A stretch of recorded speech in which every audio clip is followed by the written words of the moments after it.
العالمین کی نافرمانیاں کر لی، اور تیسری جماعت میں وہ لوگ ہوں گے جو صرف اور صرف اللہ رب العالمین کی ذات کا انکار کرنے والے لوگ ہوں گے، یعنی کافر و مشرکین لوگ ہوں گے۔ سامعین کرام، جب انسان قبر سے اٹھائے جائیں گے اس کی حالت کیا ہوگی،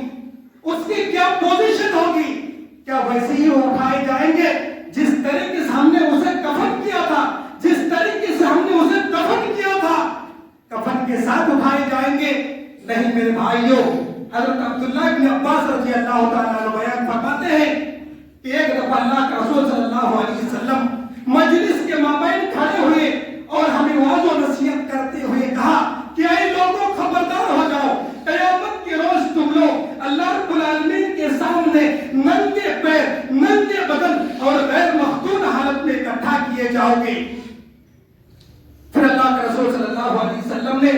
اس آیت کریمہ کی تلاوت کی، کما بدانا اول خلق نعیدہ وعدا علینا انا کنا فاعلین، جس طریقے سے ہم نے تمہیں پہلی دفعہ پیدا فرمایا دوسری دفعہ بھی پیدا فرمائیں گے، اور یہ ہم پر وعدہ ہے اور ہم اسے ضرور کر کے ہی رہیں گے۔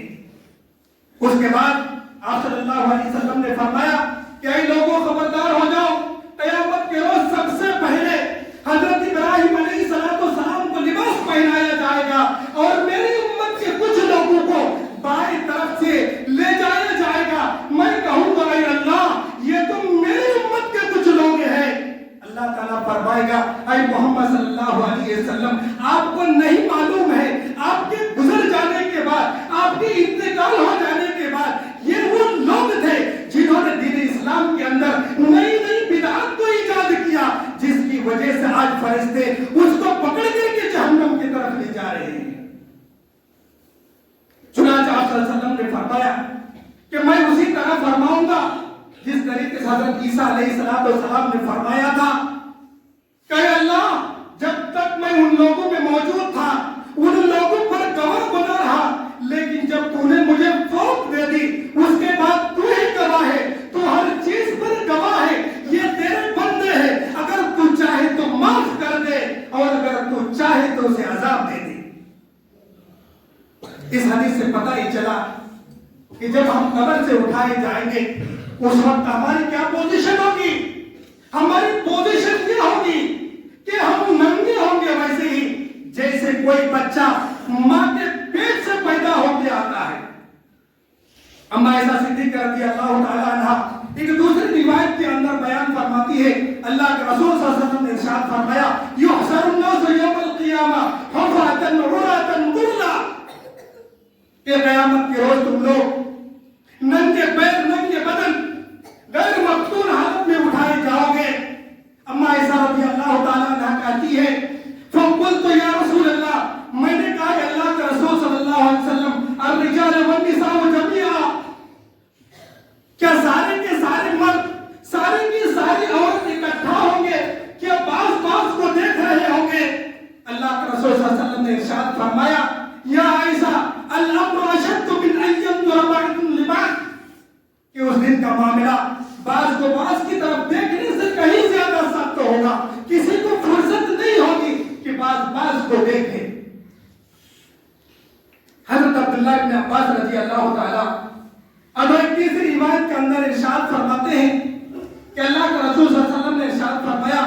تحشرون یوم القیامہ حفاة عراة غرلا، قیامت کے روز تم لوگ ننگے پیر، ننگے بدن اور غیر مختون حالت میں جمع کیے جاؤ گے۔ فقالت امرأة، ایک عورت نے کہا یا رسول اللہ ایبصر بعضنا عورت بعض، کیا ہم میں سے بعض کی شرم نہ دیکھ رہے ہوں گے؟ کیونکہ اس وقت سارے کے سارے لوگ ننگے ہوں گے، کیا اس وقت بعض کی شرمگاہ کو دیکھ رہے ہوں گے؟ اس وقت تو بڑی شرمندگی ہوگی۔ اللہ کے رسول صلی اللہ علیہ وسلم نے ارشاد فرمایا لِكُلِّ امْرِئٍ مِّنْهُمْ يَوْمَئِذٍ شَأْنٌ يُغْنِيهِ، کہ اس دن ہر انسان کو ایسی فکر ہوگی جو اس کے لیے کافی ہوگی، اسے اتنی فرصت نہیں ہوگی کہ بعض کی شرمگاہ کو دیکھیں۔ میرے بھائیوں، افراتفری کا ماحول ہوگا، نفسی کا عالم ہوگا، نہ کوئی باپ کسی بیٹا کا ہوگا، نہ کوئی بیٹا کسی باپ کا ہوگا، نہ بیٹی ماں کی ہوگی، اور نہ ہی ماں کسی بیٹی کی ہوگی، نہ شوہر کسی بیوی کا ہوگا، اور نہ ہی کوئی بیوی کسی شوہر کی ہوگی۔ الغرض نفسی نفسی کا علام ہوگا، حتیٰ کہ لخت جگر نور نظر دوست بھی قیامت کے روز کسی دوست کا کام نہیں آئے گا۔ اللہ رب العالمین نے قرآن کریم میں فرمایا وَلَا يَسْأَلُ حَمِيمٌ حَمِيمًا يُبَصَّرُونَهُمْ يَوَدُّ الْمُجْرِمُ لَوْ يَفْتَدِي مِنْ عَذَابِ يَوْمِئِذٍ بِبَنِيهِ وَصَاحِبَتِهِ وَأَخِيهِ وَفَصِيلَتِهِ الَّتِي تُؤْوِيهِ وَمَنْ فِي الْأَرْضِ جَمِيعًا ثُمَّ يُنْجِيهِ كَلَّا إِنَّهَا لَظَىٰ نَزَّاعَةً لِلشَّوَىٰ تَدْعُو مَنْ أَدْبَرَ وَتَوَلَّىٰ وَجَمَعَ فَأَوْعَىٰ کہ کل قیامت کے روز کوئی دوست کسی دوست کو نہیں پوچھے گا، حتیٰ کہ ایک دوسرے کو دکھا دیے جائیں گے۔ یہ گنہگار، یہ مجرم چاہے گا کہ اس دن کے گناہوں کے بدلے میں وہ اپنی بیوی کو، اپنی اولاد کو، اپنے بھائی کو، اپنے رشتہ دار کو، اپنے خاندان والوں کو، حتیٰ کہ روئے زمین کے اندر جتنی بھی چیزیں ہیں اس کے بدلے دے دے تاکہ اسے نجات حاصل کرے۔ لیکن میرے بھائیوں ایسا ہرگز نہیں ہوگا۔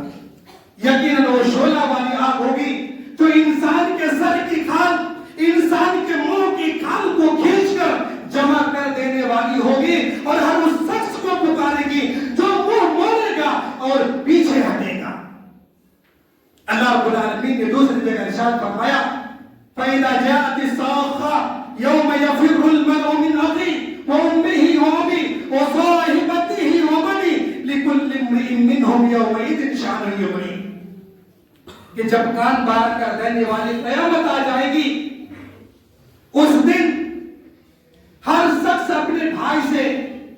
اپنی بیوی سے، اپنی اولاد سے، اپنی ماں اور اپنے باپ سے بھاگے گا، اور اس دن ہر انسان کو ایسی فکر دامن کی ہوگی جو اس کے لیے کافی ہوگی۔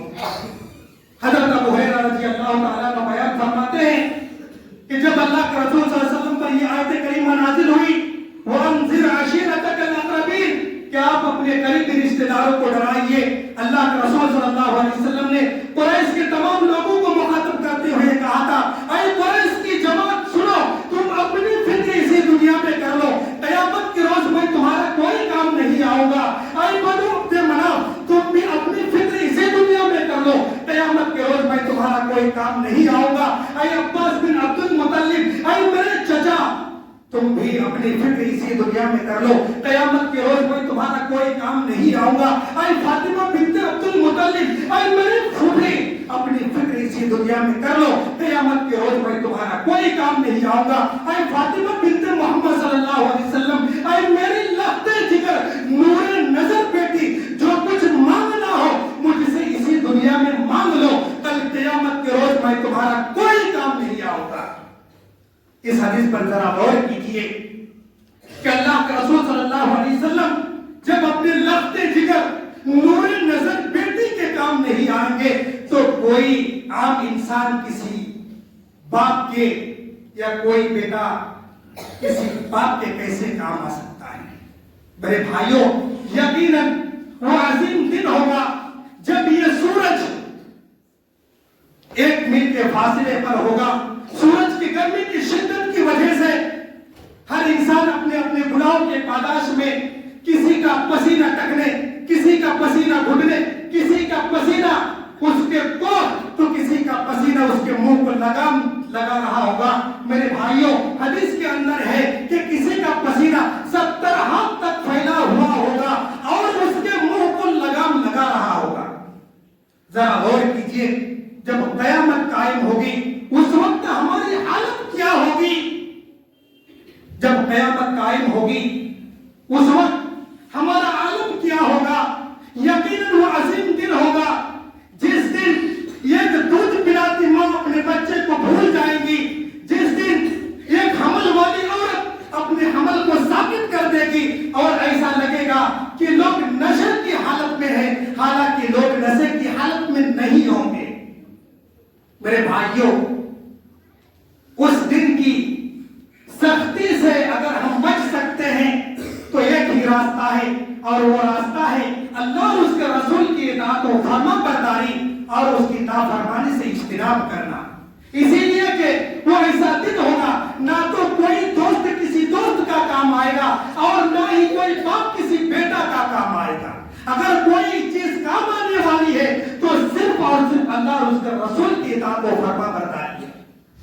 اللہ رب العالمین نے قرآن کریم کے اندر ارشاد فرمایا وَاتَّقُوا يَوْمًا تُرْجَعُونَ فِيهِ إِلَى اللَّهِ ثُمَّ تُوفَّى كُلُّ نَفْسٍ مَّا كَسَبَتْ وَهُمْ لَا يُظْلَمُونَ،